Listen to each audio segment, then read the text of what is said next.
So, welcome to our lecture again today. It's called The Sanctuary Within. Now, this is part one. They have 3 classes. Today's the first one, and then 2 more next month. I think it's on the 10th, if I'm not wrong. Yeah, the 10th. The 9th. What? Okay. To be 10, there's a poster right over there. Anyway, so this part what I call inner anchor. In order to find a sanctuary within our mind, in our heart, we need to find an anchor, like a ship. Whenever it's sailing, whenever there's a storm, we need to have an anchor. So our life is the same thing. We are sailing in the sea of samsara.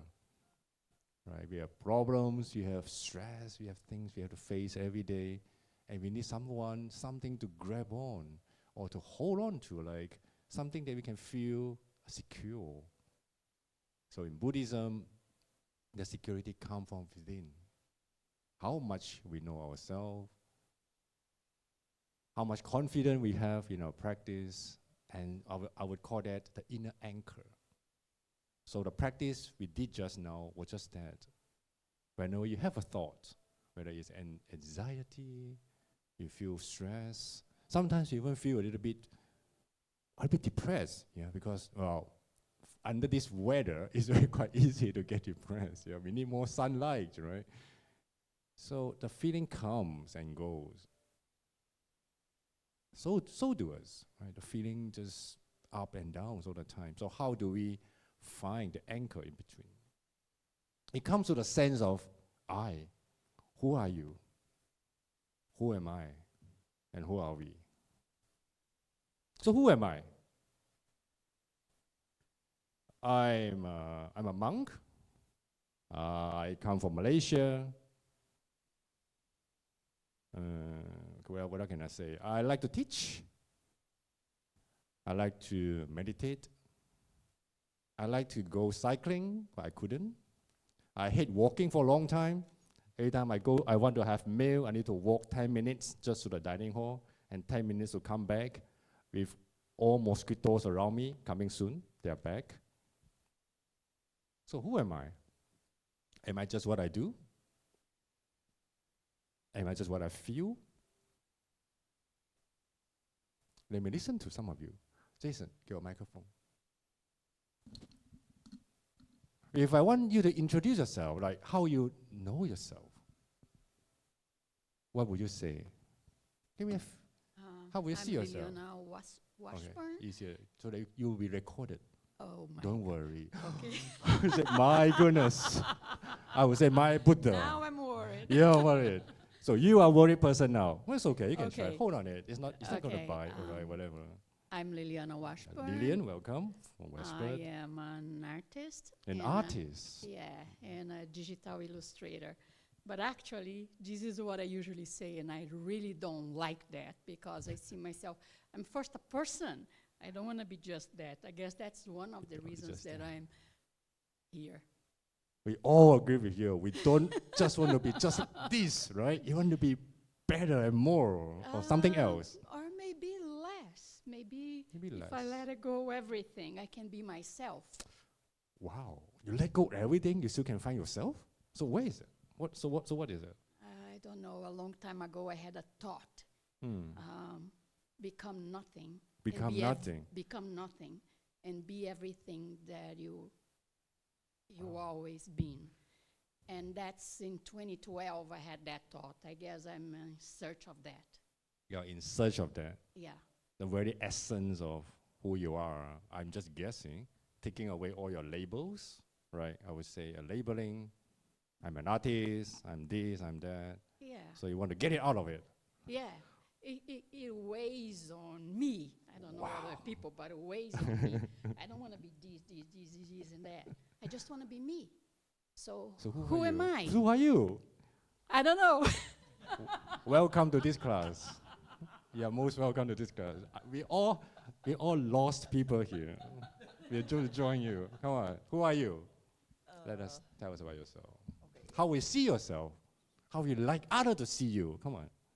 All right. That's I don't interesting. know how I like others to see me, but Yeah.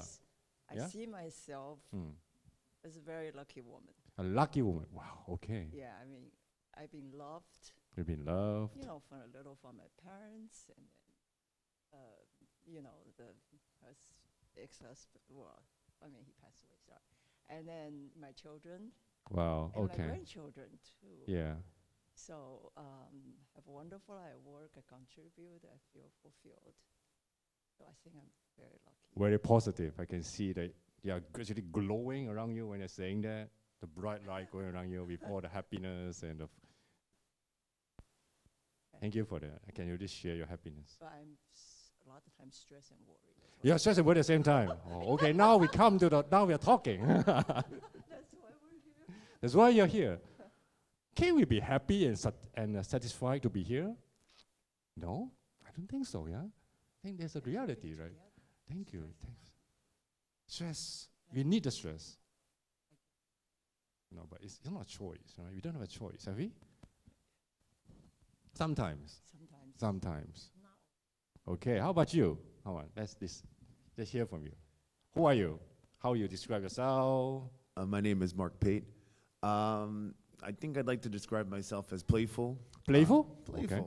I like to. Life is serious enough, so I like to make jokes when I can.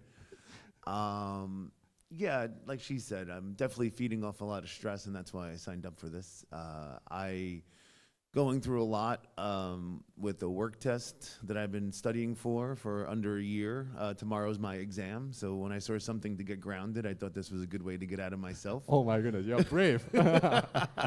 Now I'm stressed. I'm, you know, I've been struggling with a lot of stuff these last few months. I'm going through a separation, selling my house, and I'm dealing with some health issues, and it's. Oh yeah. And I'm at 40, and I'll be 40 in August, and it's been really tough just navigating these waters. You know, it wasn't the way I painted this picture, but it's what it is, and I'm just trying to figure out my next steps so I just feel like I can't take a breath sometimes, like with all the stress that I have and everything. So I'm really signed up for here just to kind of help, and I've really tacked on to, you know, I come from addiction. Yesterday I celebrated 4 years sobriety. Wow. Oh, thank you. Thank you. And with rehabs and things that I've done, I've looked into like Dharma recovery, refuge recovery, it was formerly known as. Yeah. And I've always struggled with the concept of God, and I like, you know, I do like the Four Noble Truths of everything. Perfect. Yes. So I'm searching and learning about impermanence. Wow. Here you go. Now you give us a topic today. Impermanence. Meaning, struggling with the idea of God. Yeah. I do. I'm still struggling with it. Oh, that's good. So good luck for your exam. Yeah, definitely. I hope you can find your anchor for today that lay a foundation for your exam tomorrow. Yes. Okay, thank you. And for someone who just had an exam yesterday, so how are you seeing yourself today? I see myself as a interaction with my surrounding, with the people around me, and with my outsider relationship with others, and I also see myself as a combination of my conscious and subconscious, unconscious, like a combination of my history and of my family, but recently I've been noticing that I start to recognize that there are some fixed, disordered thoughts in my mind, and I was trying to fix it by practicing meditation, meditation and reading books and learn more like knowledge behind it, and I find it really helpful. And so I see myself as a architecture, which is working on my life project. Wow. So you are in control of I'm your not life. in control. Okay. There are a lot of Oh. accidents. Thank you for correcting me. Okay. All right. Architect. There are a lot of accidents. I Architect, have yeah. a lot to learn, but Yeah. I'm trying to find, you know, to build up my own project, and Yeah, so I you. hope I won't regret when I look back my life when when I'm 80, hopefully. I'm not sure. Thank you. Thank you for sharing. Well, we are architects of our life, somehow, right, to some extent. We design, we hope, we plan, we wish things turn out our way. You see, ours, I, me. So I'd like to talk about the I, right? What is the self that we assume? How do we construct the meaning of I? So it's why we are all here, searching for the I. We all have stress and we don't know who we are sometimes. We don't know what we're dealing with. We thought we have something, we own something, but is it really? Is it really the truth? So let's have a little bit more discussion. All right, let's do a little bit exercise, okay? Let's imagine now it's on a Sunday morning, it's a regular Tuesday morning where everyone has to work. You wake up in the morning, okay? You check your phone, and there's one text that disappoints you. And then next one, emails irritates you. My goodness. One piece of news alarms you. And there's one photo from your friends just to make you compare your life with somebody else. All right. The first thing in the morning before you go to work. Imagine that, okay? So, after going through these episodes, now, who are you? How do you feel? How do you see yourself after you read this?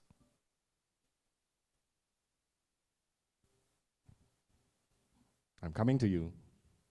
You were laughing just now, as if you have experienced that. Okay. How will you see yourself? In the early morning, you have to work, and you were like, oh, come on, give me some good news, but blah, that's all you get.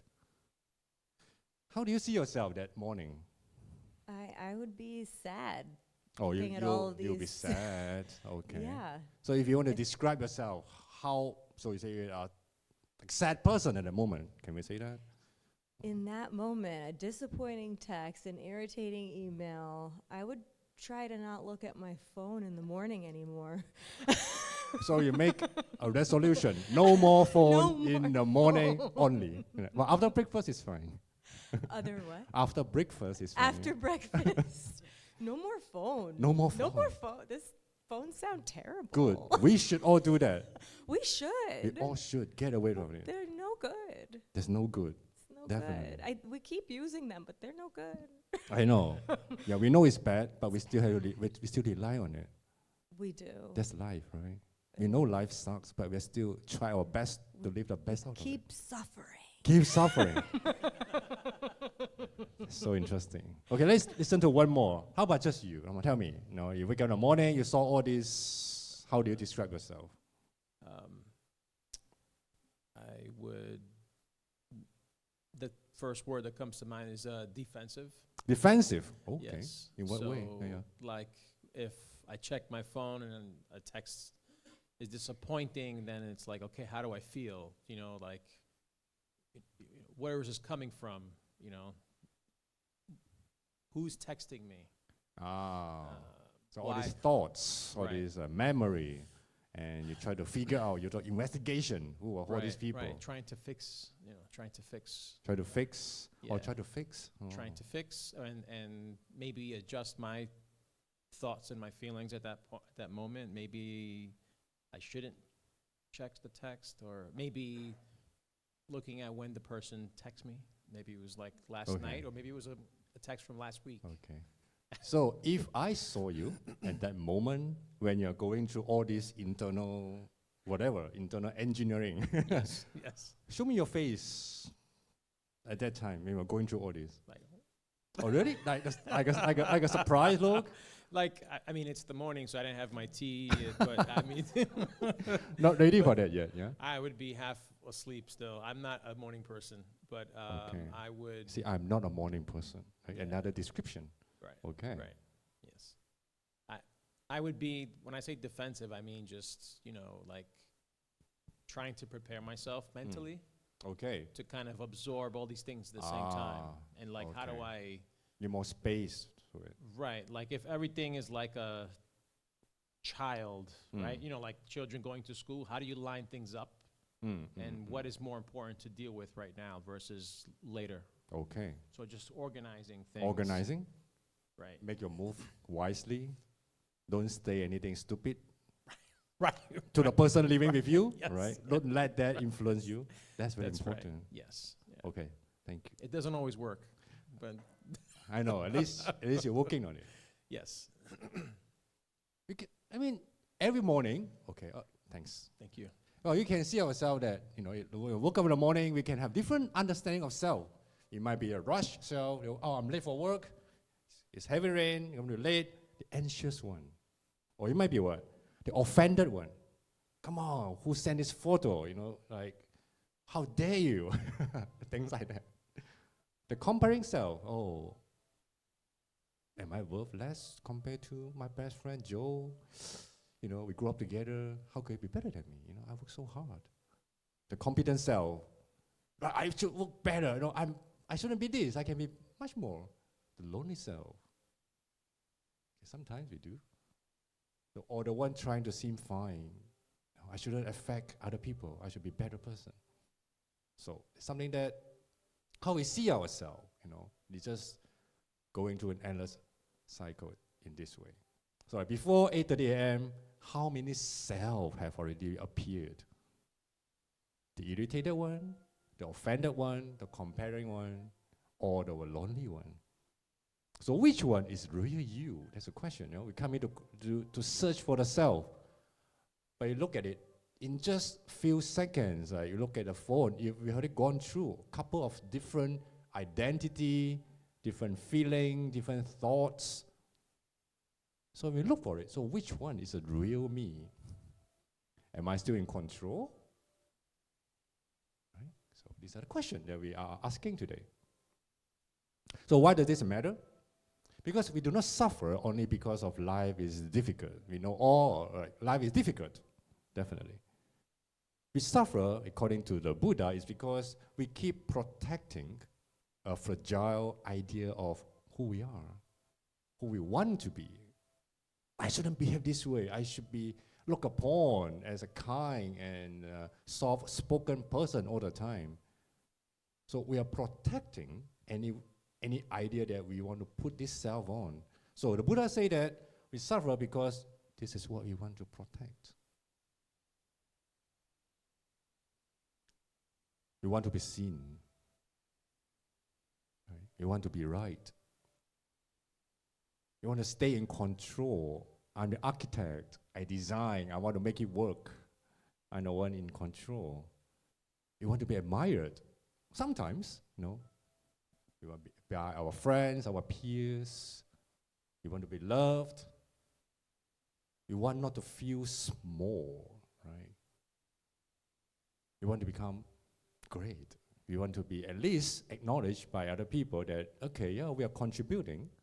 We are worthy of our life. What else? We want our identity to remain intact. We want to be the same charming person at all time, no matter what happens. Stay cool. I do, right? I try to stay calm and stay cool all the time. I don't know whether I was expected or because I wanted to. Yeah, so if you saw me, most of the time I'll be the one not smiling, not frowning, just having like a stone face most of the time. I try to make that, this looks calm. No, this looks like you have very high level of, attainment, That's what I put to myself, like, since a long time ago. You want to remain the identity to be intact. We don't want to be someone unpredictable. Now we are living in a world of very unpredictable nowadays, so you want to be steady. So in Buddhism, we ask that, what is this self that we're working so hard to defend? Okay, so that's what we're going to find out. So the question is, what do we mean by this I? Right? The I that we're saying that now we are introducing yourself, you're saying I'm a happy person, I'm a sad person. Who is this I? So what am I referring to? Right? The Buddhas always ask, what are you referring to when you say that you're an artist, when you're saying that you're an engineer, or you are a good husband or a good wife? What is it that you're referring to? The question is it your body? right? Your thoughts, feelings, memories, profession, relationship, even your values, or your role in other people's life. I'm a mother. I'm a mother to two beautiful children, and they are in teenagers now, even though they cause a lot of trouble. But still, I love them. So I define myself as a kind, understanding, loving mother, or a father, of course. So what are we referring to when we introducing ourselves? My name is so and so. I do this. I do that. I come from Malaysia. That's what my profession is. Are we referring to what is it actually? Okay, so it's still the question. And I think many of us are really thinking, well, I is all of this, right? Maybe. So it's a bundle, a collection of all this coming together. That's how I define I. Oh, this seems like an answer to that.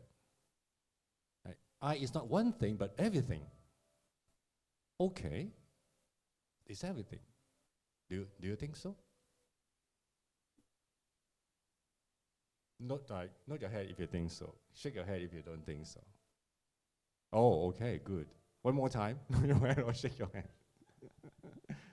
Okay, you don't think so? Okay, come on. Just what do you think? Refer to the what? Soul. The self? Soul. Or what is a soul?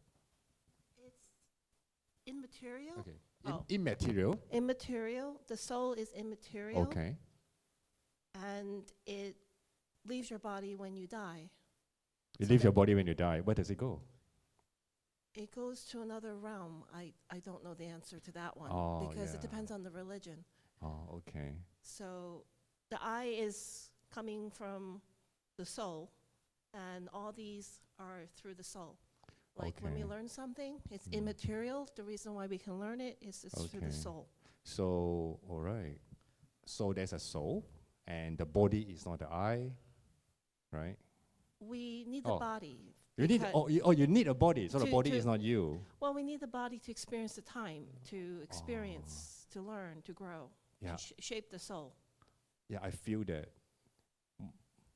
I can really feel time, what time leaves on my body, where my wrinkles getting more and more. I definitely see the effect of time on my body. Yeah, I feel that. But the soul doesn't get older. Doesn't get older. It doesn't have time. Doesn't have time. Yeah. Okay, eternal. It's Right. eternal It's because eternal. yeah. Okay, that's an So answer. the I is soul. It's I not, is a it's soul. not necessarily all those. It's not necessarily all this. It could Okay. be. It could be. So if I take away all this, which is not soul, your soul still remain. These only exist if you have the body. If you don't have the body, that's not So really. if you don't have a body, the soul still exists. It still exists, but Okay. it won't have a body. So the first question, my body, well, if you passed away or die, the Yeah. first one would not apply. Oh, okay. And the All right. second one, Hmm. thoughts. Hmm. The thoughts may still apply. Feelings, maybe. Memories, yes. Profession would not, because profession is really part of the body, Hmm. right? You need a body to be a janitor, or you need a body to be a monk. You need a body to be a teacher. Now we have an AI bot who could do really good preaching. Have you seen that? But They AI, can chant. They Yeah. can hit a wooden fish. They can chant. They can but the tell AI you. needs a body to make the AI. You need a body too. The interface, right? The medium, right? The body Okay. controls the AI, at least for now. All right. Okay, hurt you. Okay. Okay, something to share? How on? Thanks for that. How on? You just say something. So I think this is all a product of causes and conditions. Causes and conditions. Okay. So, and our karma as well. Hmm. So things that happened before we were even born Okay. So something can like lead to all of these. leads to all of this, and so they are not permanent. They're not, no. They just happen and gone, but somehow it can They affect keep our changing. future. They all changing. keep changing Okay. over time. Beautiful. Or non-time. Non-time. So there's no self? No. No. Okay. So who am I talking to now? A product of causes and conditions. I'm taking the cause and condition. that keep changing every second. Every second. I'll be different when I leave here. Wow. So you'll be different when you leave here. Yeah, I'll be like cells will have fallen off and we'll be building and my thoughts are changing. Okay. and So you're saying passing away. that self is nowhere and it's everywhere at the same time. There's no self. There's no self.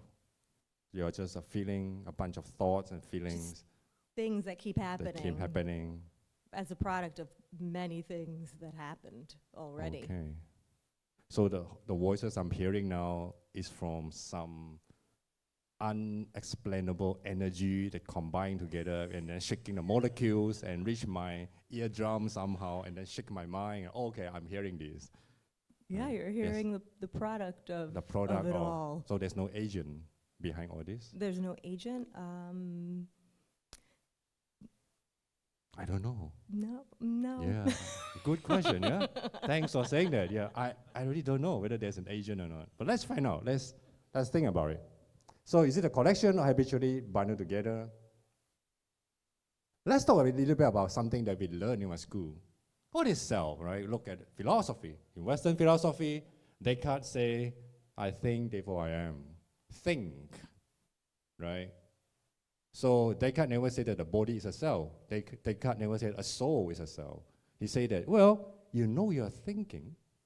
You're looking at me, you think, who is this guy? What is he talking about? That process, for him, Descartes say that this is you, this is a cell. Okay? Well, it's a very brief explanation. What else? Kant, he say that the self as organizing consciousness. It's a bunch of perceptions, a bunch of understanding, knowing, and when they organize together, like let's say I saw you, saw your face, I heard your voice, and then my mind kind of make this becoming a coherent understanding of who am I speaking with, and all these processes is called organizing consciousness. Kant refer this capability as a self. Does that make sense? Yeah. Because someone is organizing all this data, like a computer, right, on data and making sense of it. That's why we have a self. This is what Kant said. Who else? Hume. He said, well, it's nothing but a bundle of perceptions. You see, you hear, you touch, you smell. You might have some, or I don't know, mental feeling as well. So you say that it's a bundle of perceptions. Nothing other than that. This is a self. He doesn't mention about soul. He doesn't mention about whatever it is. It doesn't mention about body. It just say that perceptions. You see, you hear. That's all define you. And Sartre, he say that self shaped by choice. This reminds me of free will. We talk about free will, right? We have the right to choose. We make decision. We think, okay, the one making decision now, that is me for sure. It's not you, it's not other people, it's me. I do. I can decide whether I should finish the last bite of my cheesecake or decide to keep in the refrigerator in order to keep my body line look good. I decide. No one tell me about it. I thought I was doing that, but lately, there was once I was searching in Amazon. I look at one particular item. There was a board that I can use, to balance myself. I look at it once. I thought, well, I don't need it. And for the next 2 weeks, every time I look into my Facebook, that thing came into my life every time in my phone. It showed me all the people jumping around very happily, great body figure. For 2 full weeks, I saw that day and night. At the end, I decided, I got free will. I want to buy because I need, to exercise. I thought it was my free will. What do you think? After 2 weeks of bombardment, I don't know. Either it's my free will anymore or because I was influenced by so many advertisements. So where's free will? There are some extreme, like there are some extremes saying even that there's no free will. Everything is conditioned. As you say, conditioned. So what is condition? It's like some other people trying to influence us. Like there are some other influencers that come in. There's no genuine self. Sounds scary? Like you thought that when you're going to the polling ballot, you thought that you pick one side and you say that I have free will. This is my own choice. Is it really? Were you influenced by the latest news you heard in the morning before you put in the ballot? Were your mind still thinking about the last thing, like the president candidate said before you went to the poll? Was it a fake news? Was it a real news? Right? So do we really have free will? No, I don't know. But Kant say that, yeah. Well, Sartre say that, yes, we have, and that is how we are. Oh, this one thought. Who else? Nietzsche? Did I pronounce it correctly? Nietzsche. Nietzsche say that it's ever-changing drive and wheels, you see? Changing drive and wheel. It means that free will, they keep changing, the drive. This define who are you? Okay, I think you know where I'm going to. Look at all these systems here, right? There's always definite. This is self, you know? Self is a thought.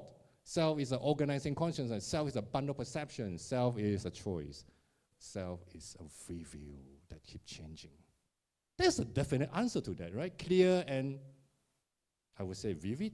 You know, this is a self. Come on, I already show you. You know, even though it's immaterial, like a soul. You know, I show you this is a self. Even though I cannot show it to you, but it is. A pinpoint. This is the one. But this is not what the Buddha said. In Buddhism, the question of self, it says that, well, if something, you know, one of the principles that the Buddha uses, if something's a self, it should be stable, it should be controllable, it should be dependable, it should be a source of lasting satisfaction. Yeah? If it is a self. If there is a self, right, the Buddha, well, interesting thing is, in Buddhism, there's no like definite, I would say, definition of a self. It started by a question. The Buddha said that, come on, okay, you say there's a self, fine, okay, now answer me this. A self that we think, right, you think as a self. Do you think yourself is reliable? Am I a reliable person? I would say yes, right? And can I rely to myself when I go to bed at night? I know that I should be able to wake up in the morning. I should be. I have this kind of, at least, you know, certain amount of trust, right? So to some extent, it's reliable. It's stable, right? Stable. Controllable. I'm going to reach out for that Coke, even though it's Diet Coke. Yes or no? I'm in control. Yes or no, right? At least I can control it. Dependable. Yeah, you marry me? You got 80% of my salary? No, less than that. Or we share, right? 50-50. I'm dependable. Every month I'm going to put on the table that, you know, help with the family. We all raise a family together. I'm dependable, at least. A source of lasting satisfaction. If there's a self, we know that somehow we want to become a better person because we want to be happy the longest time possible. So this is our idea that what is a self be in a mundane world. So if there's a self, the Buddha said that it should be stable, it should be controllable, it should be dependable, it should be self-lasting. So tell me, if there's a self that fulfills all these requirements, then you are guaranteed a self. But what in reality is, no, but what do we actually find? This sense of self that we think is always changing, right? As you say in the morning, look at the news, all of a sudden, oh, come on, not again, $4 per gallon? Too much. It was $3 last week. It was. 2 weeks ago, it was $3. Now it's $4. Unbelievable. Vulnerability. Everything is vulnerable. Your life. We have one of our members of Sangha who fell in his old age, and he's in hospital now. So very vulnerable. Life is very vulnerable. Just a few days ago, she was just, you know, walking around, doing great job, greeting other people very happily, and just one fall. And now we have to be hospitalized. So our life is so vulnerable, unpredictable. Frustration. You hear something nice, you're happy. If not, you're frustrated. Loss of control. I don't want this wrinkle here. it makes me look like I'm 49. Actually, I'm only 48. I don't like that. I can't control, right?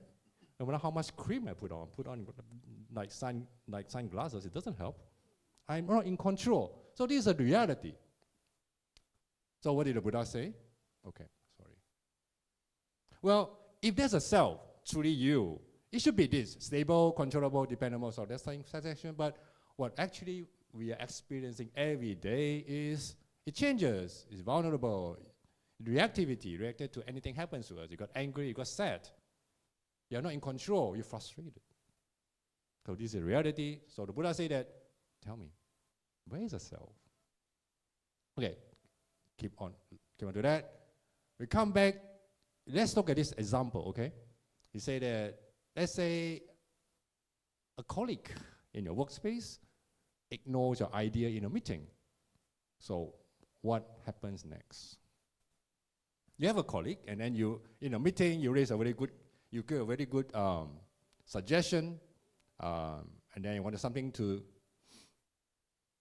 how do you feel? Imagine when you're in a meeting, you say, you have a proposal, you think you have thought about it for 2 weeks, come on, it's perfect. And then they ignore you in a meeting. Frustrated, okay, what else? Come on, yell it out. How do you feel? Small. Not this, but small. Okay, what else? What? Why? Oh, so you're questioning the reason of rejecting or ignoring me. Why? So you become curious. Okay, what else? How do you feel? Yeah? Self-doubt. Okay. Oh, I'm really not that good. Ignored. How does that make you feel when you feel ignored? Do you feel on your body? Yeah. Bang. Pink. What does that mean? P-A-I. Oh, pain. Okay. All right. Feel pain. Where? Which part of the body you feel pain for? The whole body. That's interesting, yeah? You mentioned small. It's like, really, like you shrink, right?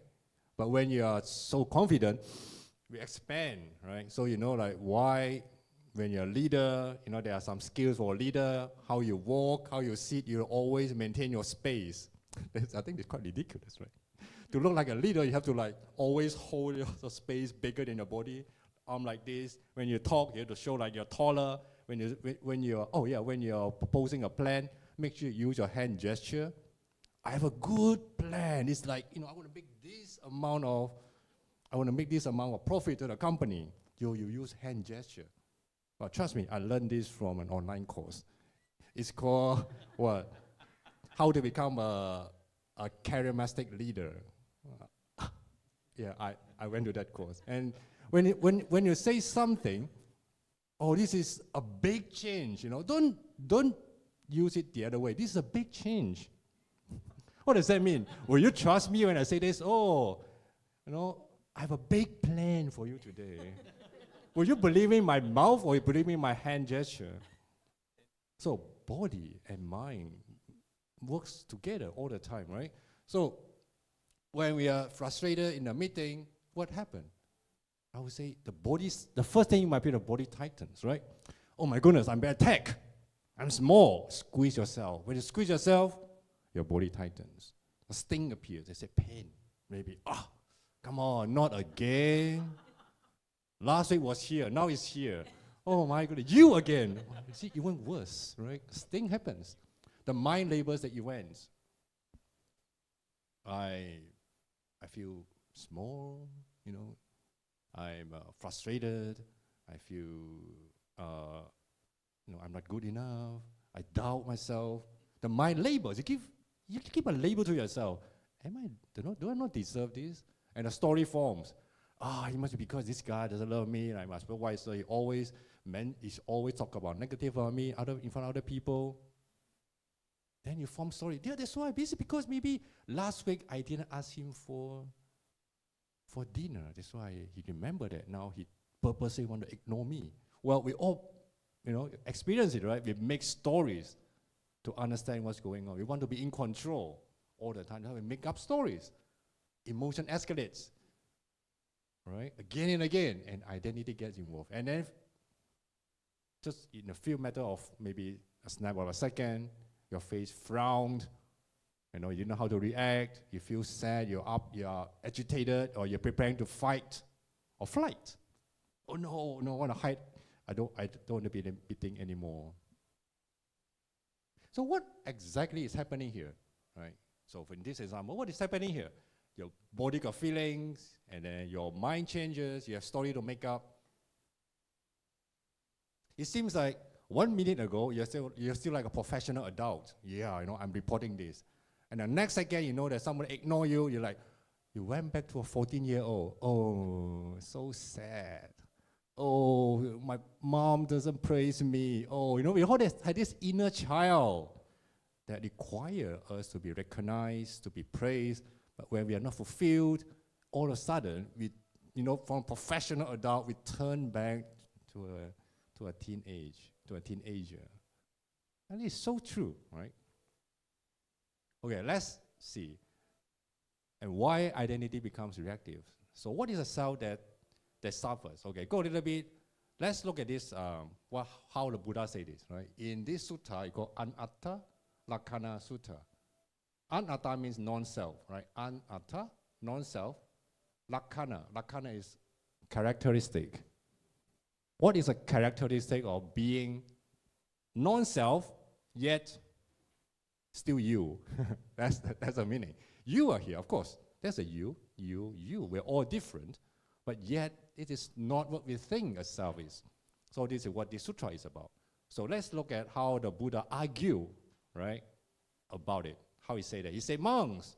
Well, okay, monks and nuns too. Well, in general, he said that materiality is non-self. Material means like the body.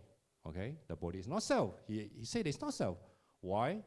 Because because material is not self, it tend to suffer, and it tend to distress, right? It's not possible to say of matter, let it be good, let it be bad.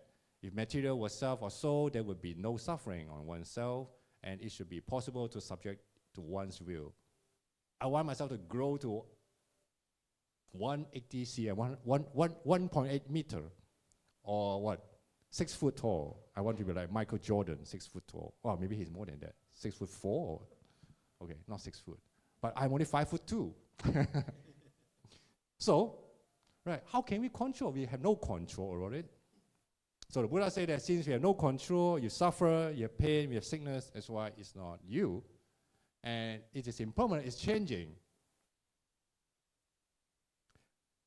Is it fitting to regard what is impermanent, suffering, and subject to change? Thus, this is mine, this is I am, this is myself.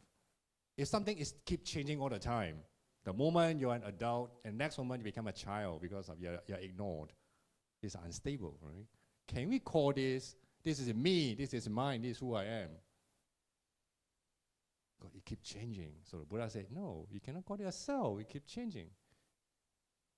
That's the idea. This is how he argues, and then the Buddha argued that not only that, your feeling, you see, we talk about feeling, like, oh, feeling can be self. He said, no, feeling is the same. Perception, the way you see the world, is the same. It changes. Mental formation is what you do, your decision, your emotions. They're all mental formations.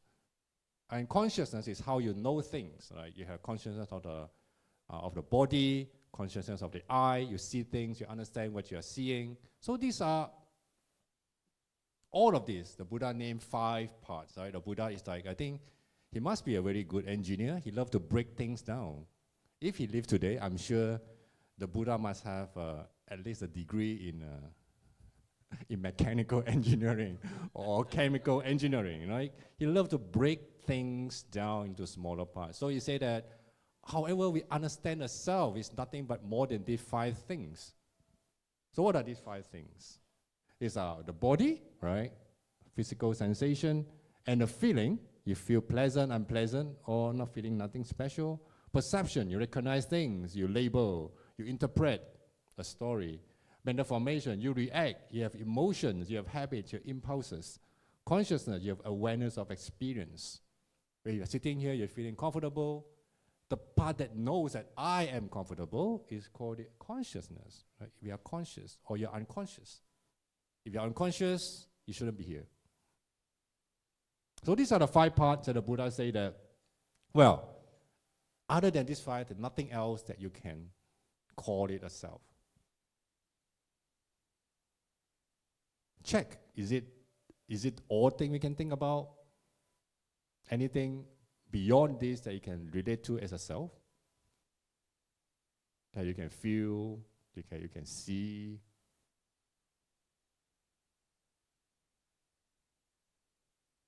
Okay, and the Buddha made a conclusion is, there's not one solid entity, but a dynamic process. So the self is a dynamic process of all these 5 things, like interrelated, they interfering each other. One become more dominant than the others at a certain time. Let's say you have a migraine now because of the changing season. So at that time, I'm sure the body gets your most attention, right? It's not about planning for your lunch anymore. It's more about how I'm going to lie down on my bed and have a good sleep, right? So your body dominates at that time. So at that time, your body becomes more like the self you attach to. Oh, my body feels so bad, right? So I'm sure that if I give you the mic when you have migraine at that time, you introduce yourself as, I have a bad migraine now, right? You won't talk about something else because all your attention is on the part that attracts you. So this is how we see, in Buddhism, this is how we see the self. Anytime, anything that appears most strongly to us, then we identify it with it. So this is how the Buddhists see it. Okay, let's back to the example. At the office, when you know that your idea was being ignored, so what actually happened? From your body, you might feel you're tight, the chest become tight, your face become a bit hot, and your breath become a bit shallow. Take a deep breath. No, I can't. One more. I'm still struggling. Your face become red, and you are preparing to fight. So the body changes. What else? Your feeling is very unpleasant, and your perception is how you see the situation. You think, oh, they do not respect me. Right? This memory, this thing comes to your mind and make you believe the story. And mental formation, whether you become you become angry, you feel shameful, you feel withdrawal. You might have some fantasy about revenge. I'm going to take on you next time, and you do the same thing, right? You make a decision, you make a plan, how I'm going to take revenge. Sometimes. What else? Consciousness. All of the above become known to you. So this is what happened, to the self, what we call the self, when we are facing a difficult situation. But the question still remains at the end. So where exactly is this self? Is it in the body, in a feeling, in a perception? Okay, it's just a question. Okay, but by breaking down all experiences into these 5 categories, I think the Buddha was very smart in a way that he helped to look at it logically. Okay, tell me there's a self somewhere, or there's a soul somewhere, right? But I tell you that all our experiences is nothing but these 5 different parts that taking over each other all the time, or they bundle together that give you of knowing yourself is. So the Buddha asks, tell me, which is real you? Well, the question remains open, but the answer, of course, you all know that it's not there. Okay? All right, so just a little bit exercise. Where's my mic? Oh, okay. Try to use a 5 category to understand the situation. Okay, you have an unread text. Okay, sorry, back to cell phone again. Yeah, we live in cell phone era. And then you send a text, a very important text to someone that you really value, but then after 6 hours, there's no response. Okay, how do you feel about that? You can explain it from any parts, from the body, from the feeling, from your story, from your belief. What is it? I figure we all have different things in our lives and around different timelines, and if there's no response, that person has some reason for that that I don't know about. I'm not looking at them, I'm not next to them, and I've been kind of aware of all of this for quite a long time, so I don't really worry about it. It's just something so you're not worried about it. They'll do it when they do it, and that's just how it is for me. I can't make them respond. And so yeah, reasoning. And they have their reason for understanding. doing it, and I'm not really gonna be mad about it because it's not worth it. So you're telling yourself not to be mad about it. Yeah, it's not really much But worth were being they- mad about. Nothing, no reason to be mad about. In general, like, that's an interesting situation because that's like a new thing in this world. Yeah, pretty that new. people didn't used to have to deal with. And we used to I talk know. to each other in person and look each other in the eyes, and that's almost all gone. Yeah. And even talking on the phone is almost all gone. And now we do stuff like this, Yeah. which we have to keep evolving our minds Exactly. to figure out new ways to respond to these new strange things. So it's sort of like you have to kind of look at a whole society and how they deal with that. But everybody's busy, and I know I'm usually less busy than most people. I'm texting. That's just what I know about my life. Yeah, you don't do texting a lot. Well, let me ask you another question then. Let's say you mention something to me. You say, "Oh, no, you already discussed with me," and then answer from you, either yes or no. But then I look at you, I turn away, no response. Half a day after, then I came back again. I still don't give any answer. How do you feel? I feel like I maybe have questioned something with you that you need to think about for a very long time. Okay. Longer than I even was expecting. Okay. I know just in older cultures, people used to wait weeks to respond for questions. You would ask an elder in certain societies You a like a question, letter? and they would take weeks. They would sit I around know. and think weeks before they I responded. know. I used to have pen pal when I was young. Yeah, My me pen too. pal was in London. I was in Malaysia. It took me 2 weeks to get a response. I said, "How are you?" 2 weeks. I'm fine. I'm not there anymore. I don't care whether you're fine or not. 2 weeks. I get you. All right. Interesting. Right. Listen to what? Sorry, your name again? Matt. M-A. Matt. M-A-T? M-A-T-T. Is it from Matthew? Matthew, yes. Matthew. Okay, Matt. For Matt just said, like we know that you say, "Oh, he might have the reason." It's no rush. I mean, there's no reason for being mad. Matt had no reason being mad. Perfect. Which part that Matt used to understand the situation? Which part that become the strongest, the dominant part? Any idea? Mental formation? Okay, why so? Yeah. Thinking to himself. There's probably a good reason for this, or maybe perception. Maybe rather, perception? but within that, the activity of saying to himself, "Oh, it's all right. There's probably a reason. They didn't text back immediately." I know some the opposite way. If I don't get text back, I'll be immediately thinking, "What could have gone wrong? Why are they angry at me? Why are they not texting?" Okay. But there's he's using the mental formations and the perceptions to kind of I see. quiet the negativity down. Okay. Do you agree? Defend yourself. You agree? Yeah, I've been involved in this philosophy for over 20 years. Okay. So I've been practicing it, having grown up around here and the way people are and wanting to be calm. But I've also broke my skull about 12, 13 years ago and basically died Oh. and had to reorganize my whole life.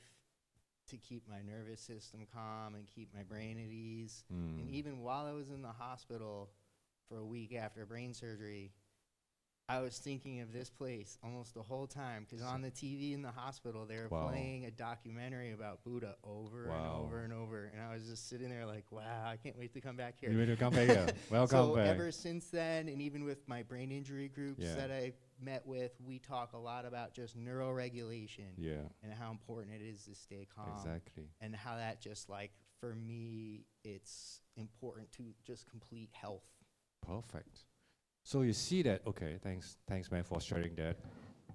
Like because of his experience, of his training, now whatever situation, whether it's agitating, like usually the negative, like, I mean the situation that have impact to your stability, right? And then you tend to use mental formation, right? You think about it, you change your perception, this is not how it is, it might be other possibilities, and I should regulate my emotion more, right? You use this, I would say, technique to maneuver around this situation, to be calm and steady.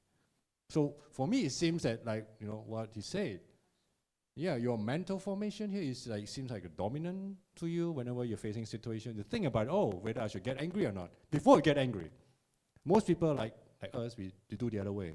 We get angry first, and then we think, oh, should I? Oh, too bad. Right, so you have the capability to actually do it the other way, right? So, yeah. What I was gonna say. Just since I've been recovering from my accident, and then I had experience with COVID where I basically laid around for a week dying again. And ever since all of those things, I've sort of had a hard time living in a normal society, because I've just been like looking and watching how people behave, and just all you can kind of do is sort of have compassion and not really pity. You don't really want to be like, oh, silly humans, but it's sort of like this feeling of like you have to let people experience their own lives and make mistakes, and just sort of be there and sort of stay out of the way of their mistakes, and try not to be off, you know, in the middle You have that of capability. drama. Yeah, you have that capability. Yeah, I I can say you're have well-trained. literally died. Like, I've literally died and reanalyzed everything and come back to society a few times over again, and just been like, and I go to work, and I've experienced all these things where people want me to be this certain thing and be this certain way and be this certain kind of person, and I'm like, I am what I am, and that's just, like, I'm here and I'm doing my job, and I'm performing this physical body function, and I'm working at the job you hired me to, but I can't save everybody. I can't fix everything. Draw a That's boundary not to really my yourself. job. Okay. Yeah, it's not really my job. I can't let it take away from my energy and let it affect my neurological system too much, or my health physically, because we need this to keep operating. Like a few of you were saying, we need this body to, it's like the battery to keep the soul working. So Yeah, I think you say very well. What if you listen carefully? He mentioned about the body, take care of the body, take care of the feelings, take care of the boundary, to protect the boundary, not to be overstepped by other people. Involve everything: the body, the feeling, perception, mental formation, and conscious. How you choose what to believe and what to receive at a certain time. He gets everything, and they say, "This is me, this is mine. I want to protect myself." So just as the Buddha said, me is nothing more than this five, right? It's just going again and again. But the moment that we say me, sometimes one of these jump up, become a dominant thing. Like you just say, it seems to me that the way he deals with the situation is perception and mental formation that jumps up. So we all have different characteristics. It depends on how we are brought up, what are the values that we hold. Some of us more we care for our sensation of the body, right? If you go to a place, you feel it's warm here, and the next moment, or the remaining day, you're feeling frustrated because your body is not comfortable, right? And they become the biggest dominant thing that dominates who you are. You feel uncomfortable in the body, and the next thing, everything around you become related to your uneasiness of your body feeling. That's why, no? So when somebody who has this strongest, then he will attach every experience to the bodily sensation. And some about feelings. Somebody want to feel good all the time. Anyone say something like that irritate them, they will suddenly they're like, oh, it's not good. They will burst out. So we all have these 5, and some of these become dominant, and then it will become who we are, that we identify ourselves too. So with this, now we come back to the situation, right? So we talk about when, let's say for example, you have unread text and no response of 6 hours, six hours. Some people may think that, oh, I'm not important. Right? You might feel that I'm not important, or something is wrong, and I knew that this thing would happen, whatsoever. So it depends on which of the 5 categories that we use to analyze or to react to the situation. We can choose, or if we are not aware of it, we can. We are just being driven away by this flow of cause and condition, okay, cause and condition. Something happened, oh, I should follow this path, like an auto drive. Yeah, I think in California, we have this, what's the name of that driverless cab? Waymo, yeah, is it very popular now? Not yet in New York, right? Now, I think they're coming. So you don't want to be autopilot. So when you're practicing, you want to know when anything happens, which part of this is actually controlling me? Which part of this become the dominant part that is influencing me? Come back to this analysis, and then we'll see it better. We can have better control of how to react to that. Like another example is look in the mirror, and then you realize, oh, I suddenly look older compared to yesterday. So what? It's impossible. Well, it's because what makes that?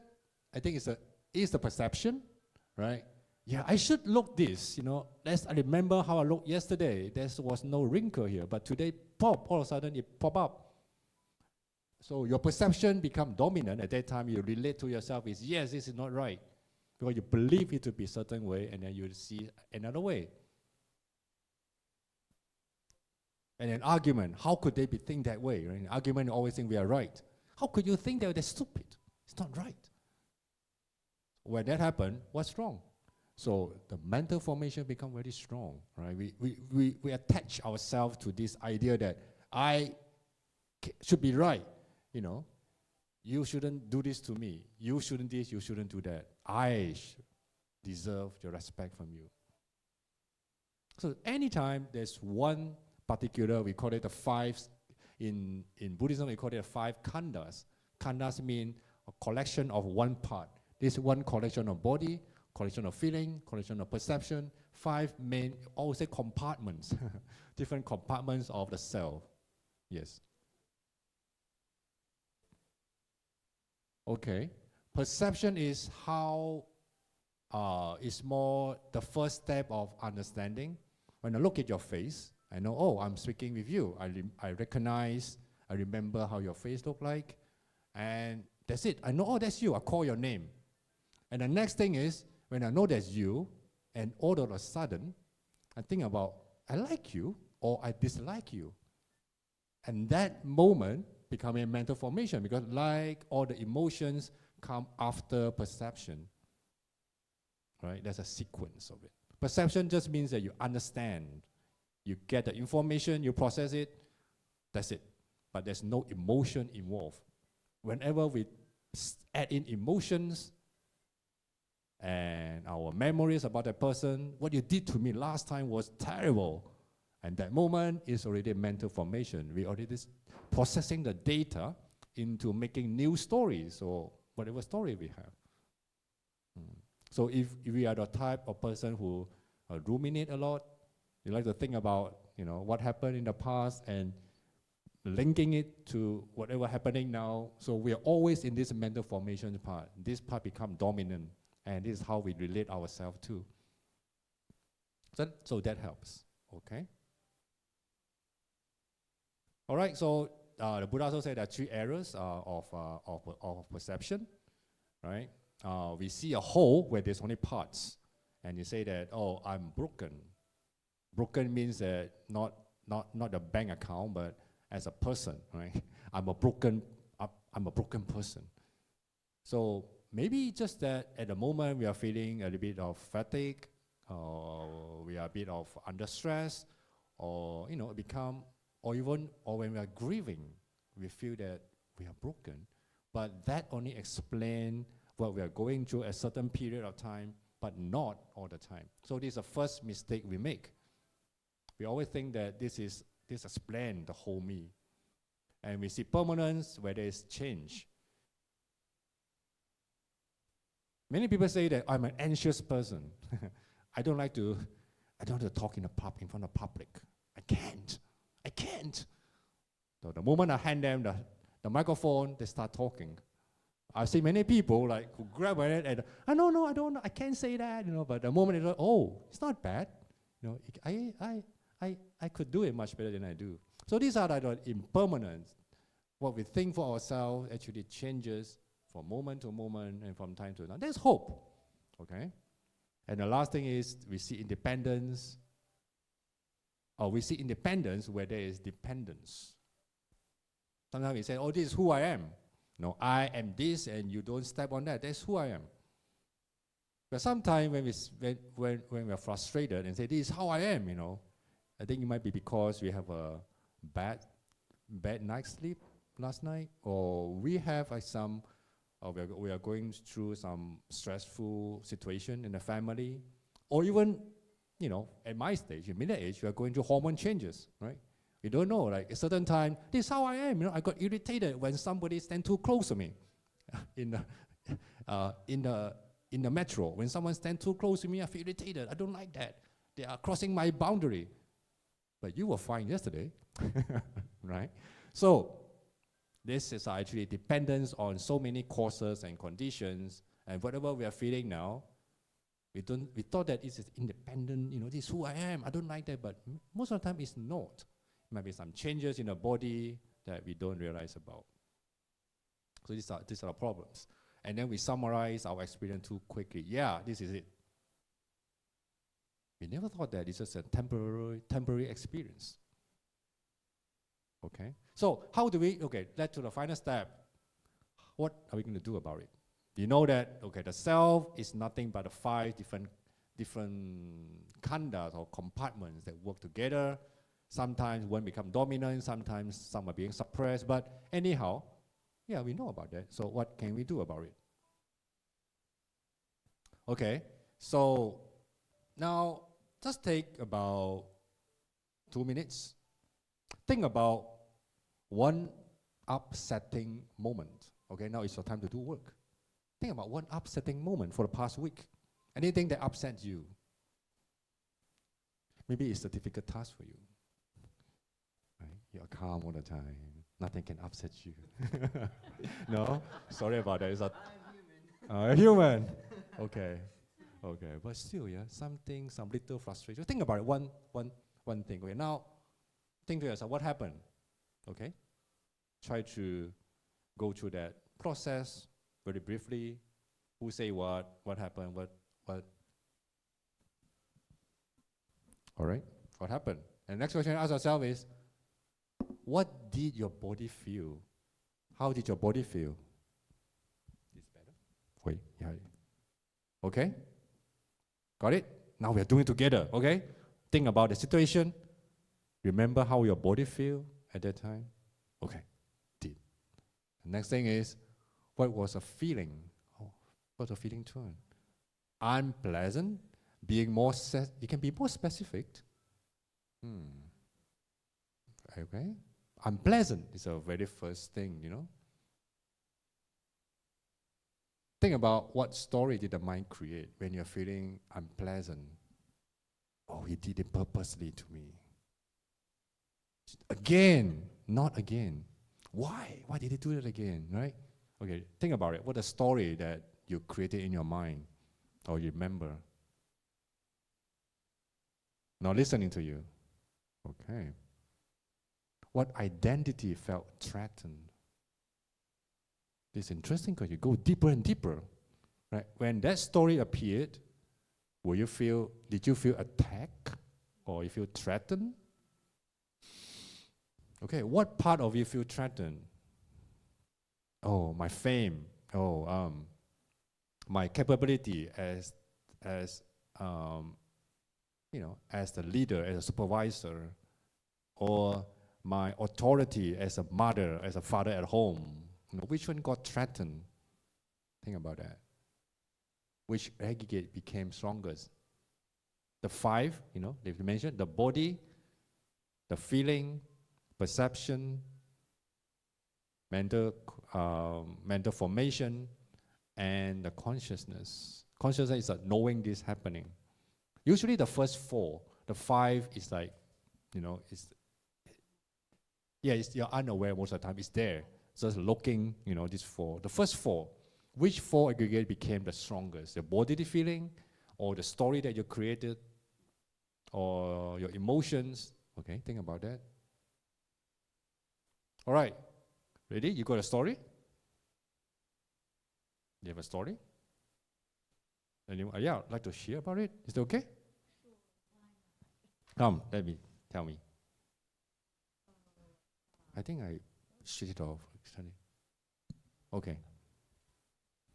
So do you want me to say who it was that annoyed me? You can say a different name. Okay, a nickname. We'll say Alice. Oh, why? All right. So Alice said that I wasn't as close to her now as I was over 20 years ago. Okay. And immediately, like, my stomach, even right now, talking about it, I can feel, like, the knots. Oh, even now you can feel there. Right now, I can feel it, yeah. Okay, your like, I stomach. got these, like, knots in my stomach. Okay. And then it immediately goes to, like, the mental formations of, like, this is happening again. She's telling me, it's like Groundhog Day. She's saying the same thing. Feeling angry, like my ability to be like a good person is being questioned, and just thinking like, why are they imagining these things? What's wrong with them? And yeah, like my what's the word? The identity that felt threatened was like just me being a good, supportive person. Oh, that one being threatened. That felt threatened because I'm being like questioned for the type of relationship that is present. But yeah, my body and mental formations is definitely the strongest. It happens at the same time. It's happening at the same time. The body first, and then your mental, but it's still happening simultaneously, right? Yes. The 2 things. Yes. Okay. Yeah, I can feel the pain of the story. Happens to me before too. Thank you. One more sharing? Anyone like to share? Or stop with the mic? Okay. Last week, when I told my boss I will quit job, move on, instead of thanking me for the 4 years excellent performance, at first he tried his best to persuade me, okay, what title do you want? What is your expected salary? I can match. But I said that, however, I have committed to the other company, organization, but I really appreciate all the things, the kind of thing you share. When he realized, no, there's no way he can keep me there, his sweet face suddenly changed. And to say, okay, I hired you, I train you, I develop you so well. Now I even offer I even give a better offer, but you still want to go. To me, this is so ridiculous. Then start to like, I wish your next supervisor will be as good as me, but it is very rare. I don't think you will have this good luck. Then I say, oh my, but previously, 1 minute ago, what you say, and now it's so different. Then at first, I was really shocked. And then I realized, okay, what a good decision I've made. Then when I look at a little bit angry, a little bit, but then I just feel so sorry for him, because maybe he really lose someone who can do a lot of important work, especially during the important transition time. At first, I feel, okay, now in front of him, I become so small. Then I feel he becomes so small. Then I just feel, okay, we are all suffered. We are all suffered. The threaten, I do not feel the threaten. I just feel we all lack wisdom. I wish I have the wisdom to calm him down. We all have a peaceful life. How about your body? Did you remember how your body was feeling at that time? Any tightness anywhere? I try to smile to be professional, but then he kind of give me bad So you luck. frowned. Yeah. Then I just I feel like one moment I feel he's so naive. Then I want to laugh. Then I realize if I laugh, it's unpolite. Then I hold my laugh. So you were very tense. I could sense your body became quite tense. That time. My breath is not that deep. Yeah. At that time. Okay. Then I just until I came here, I still think about how can a person just change the face so quickly? Yeah, unbelievable. So you talk about your body feelings was tight, and your feeling, of course, was shocked, unpleasant. And the story of the mind, you just mentioned about, I couldn't believe how people could change so easily, right? There's a story that you have in your mind, right? Yeah. That is there's a perception, that they start to have the story, bring back the memories or understanding, and then which part that you felt threatened, your identity, that you hear, that you hold really dearly. Did you feel like you were kind of threatened, attacked, or? No, I feel I will be. My next chapter will be bright. Even You have one, hope. It's still good enough. I just feel human relationship should be warm and lasting. It should be, yeah. So you have this belief that humans should be kind to each other. Yeah. At least, yeah. Okay, that's your belief. Yeah, okay, so which part that becomes strongest? You remember, like, the five. Yeah. Let's say the four aggregates: the body, the feeling, the perception. Perception about the story, right? Yeah. And then your mental formations. Like, are you trying to give a meaning to this situation, or you're making another decision? Which part was the strongest? The perception is strongest. The perception about the story, or the story that you listen to. Yeah, it shouldn't be, and it should be this way. Yeah. Okay, you see, different. We all react very differently to situation like this. Like, some people might be very strong in the body. Like, I feel like I want to stand up. I want to stand on the table. When if you feel something, they have the same value with you. You try to stand equal with them to argue or talk. So but this when is you see your perception or your value are so different, you just have no desire to share anything with them. Exactly. So for you, the value or the belief is the most important that we hear. So you see that. So now we see how our characteristic, according to the 5 skandhas, the 5 aggregation. So you are more on the perception part, how you see things, how you believe things. They should have some certain order or manner, but when there's so for you, perception is very kind of dominant for yourself, right? And we relate that to ourselves very much. So we can see our characteristic, our personality in this way, according to the Buddha's teaching or the 5 aggregates. And we always relate this as ourselves. Oh, I am this kind of person. I hold this value so much. You don't cross that.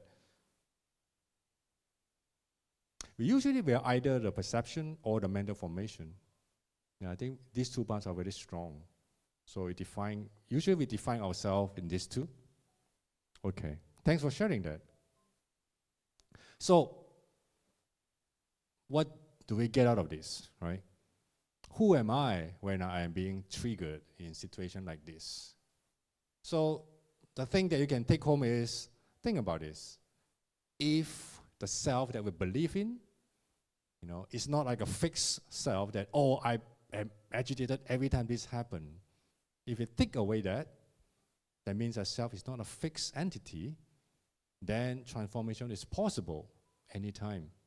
So how do we transform that? Is by looking at, what I reacted just now was according to the mental formation, or according to my bodily feelings, or according to my perception.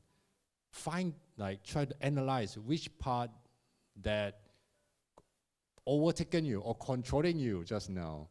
And by understanding that, we know that, this is about my belief. And you start questioning it. Is it belief universal? Or is it just because of my own upbringing that helped me to form this belief? Is it applicable to everyone, to different culture? And that, when we have that thought appear, then transformation is possible. So that's what we can take away from this lesson. At the end, we talk about the self is not something that stays forever the same, something is not changeable, but the self is nothing more than these 5 different compartments, these 5 different aggregates. And then anytime they react to something, think about it, which one is it? Which one is it? And then try to see, do I have to really react in this way? Because as we say, the self is almost a combination of this. If take away any part of it, the self is not there. So I think by understanding this, at least it gives me a sense of relief that I don't have to be the same. I don't have to be the same me all the time. I can be more flexible. I can be wiser in a way that, of course, we still have our values, but those values can be applicable to different culture, different time, and that leaves us a wiser person. So Buddhism is not trying to deny that we have a self, but it's trying to motivate us, telling us that we are a combination of these different things. Look at it. Make a choice. You want to follow that same routine, or we can choose a different way to react to certain things. So that's the lesson, or that's the most important lesson come from the Buddha's teaching of non-self. So, when you go home, so the practice for the week is anytime when you're disturbed, take a deep breath and notice first, how is it in your body? Tight, where? Which part that you feel tightened? Is it your shoulders, your stomach? Knowing that is a first step, right? Then you have more control over it. How know you're feeling? It's uncomfortable, okay. You know that I'm uncomfortable, fine. Move on to the next step. How you interpret that story. Not you again, no, it's you again, okay. Well, knowing that, this is the story that I make up, right? Why this person? But I haven't seen it for a long time. When I say you again, they might just calling back a memory that was a long time ago, right? Or it's just repeating very, very often. Try to question the story that we make. We remain open to it, and our reaction. Notice that what we plan to do, what we want to. Do we want to revenge, or do we want to leave it, or to let it go? And what is it that we're clinging on? What did I feel attack? My identity? Is it my self-value? Is it my name? Or is it my position as a supervisor? Am I being challenged in that way? So these are the things that we can do to bring back home. And the last word is, freedom begins when observation becomes more honest than identity. We all have identity, self, okay? We are not like after today's lesson, oh, can you get it out of self right away? It doesn't work this way. But the point is, we have to observe and become more honest to ourselves. Right? So we have just talked about these techniques. Use the body, the feeling, the interpretation, and to understand how we react and what we are clinging on to become free from the fixed self that we give ourselves. I think that's the lesson the Buddha was trying to give us in understanding the self. We have choice at the end. And the choice is based upon understanding all this, how they work together, and how we can break free out of it. If we could do that, then we are free. So that's the freedom that we're talking about. Okay? All right, any question so far? Okay.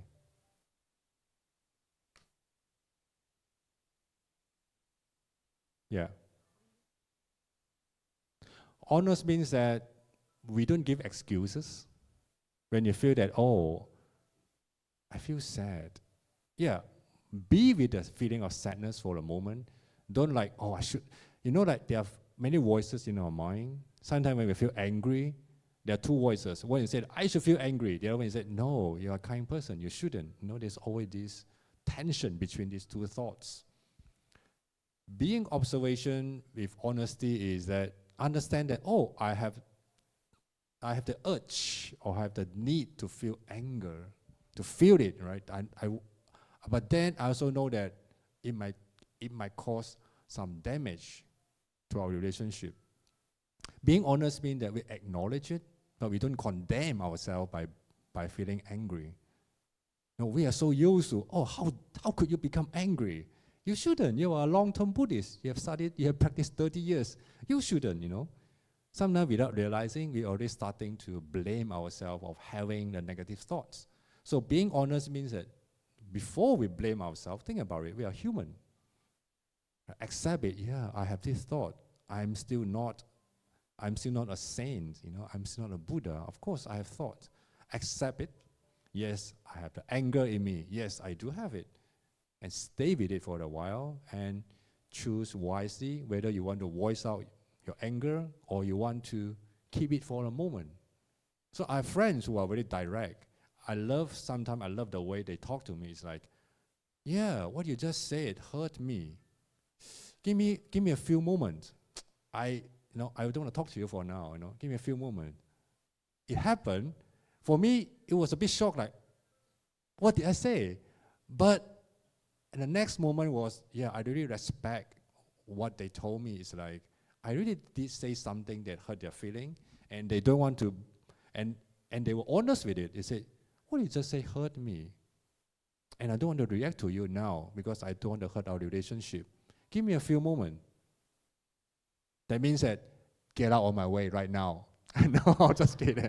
I mean, okay, I'll stay quiet. I said, okay, I'm sorry, you know, I stay quiet or, you know, give them some space.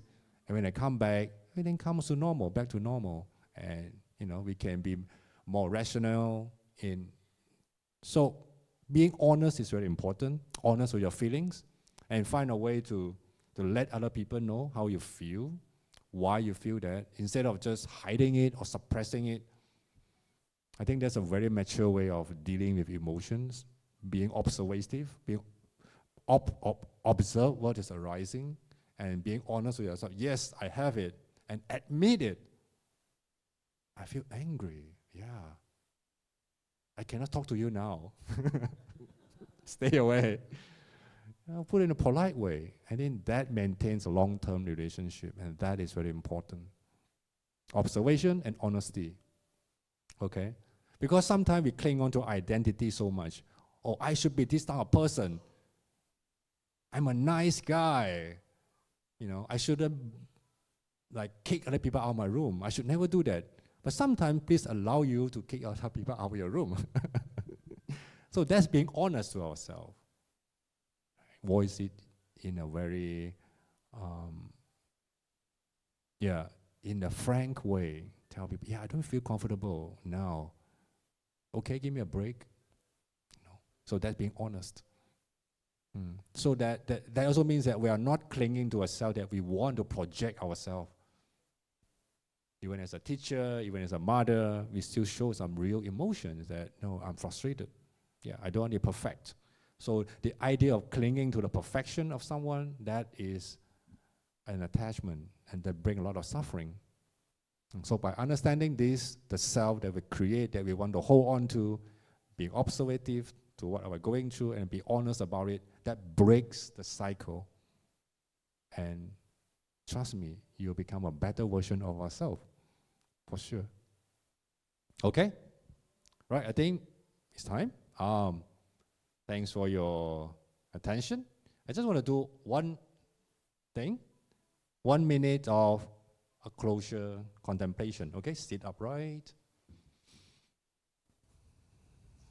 Oh, sitting, please. No. Yes, just 1 minute. Sit upright. Feel your feet on the floor. Back straight. Slowly take in a deep breath. Breathe out. We want to thank ourselves for being here today and to share and to learn together of how we perceive ourselves and whether we want to become a better version of ourselves or we want to keep maintaining who we were. And sometimes we get frustrated and worried. We learn the Buddha's way of understanding the self, of understanding the 5 skandhas, which are the things that define who we are. So after today's lesson, I want to go back and try to remember this teaching and apply it in my daily life and become a more honest and more observative to my feelings and emotions. So I'd like to join your palms together. May all the merits we generate today being dedicated to ourselves, to our family, to our friends, to those we know and we don't know, and to all human beings and sentient beings who are suffering in the world. We wish them free from physical suffering, free from mental suffering. We wish them to be at ease and at peace at all time. Okay, thank you so much. Now, please stand up. Let's make 3 bow to the Buddha. First half bow. Second half bow. Third half bow. Okay, thank you so much for your attention and your attendance. Remember, the next lesson is on May 10th. We have a full day session, 1 in the morning and 1 in the afternoon. So you will come just 1 time and you tackle 2 teachings. That's better. And even today, we have another guest lecture at 1:30. Yeah? If you can stay, you're very welcome. I'm sure, I saw that there are like 60 names on it. I don't know how many will turn up. Well, if there's 60, it'll be a full house. It'll be really, very interesting. Yeah. So, if you want to, you're welcome back for the next 2 lessons in May 10th. Yeah. Please sign up online. Yeah. It's Mother's Day on the 10th. Oh, then we celebrate Mother's Day here. Bring your mother. bring your children here. Yeah, I know it's a holiday. So look forward to seeing you. Yeah, so go to enjoy lunch at our dining hall. And you can stay back for the library, enjoy your time. So see you soon. Thank you so much. Thank you. Bye-bye. Oh, just a little bit advertisement. For the next 2 lessons, I'm going to do a little bit of workshop. I will talk less. And you're going to talk more. You're going to share more stories. Okay, this is just an introduction.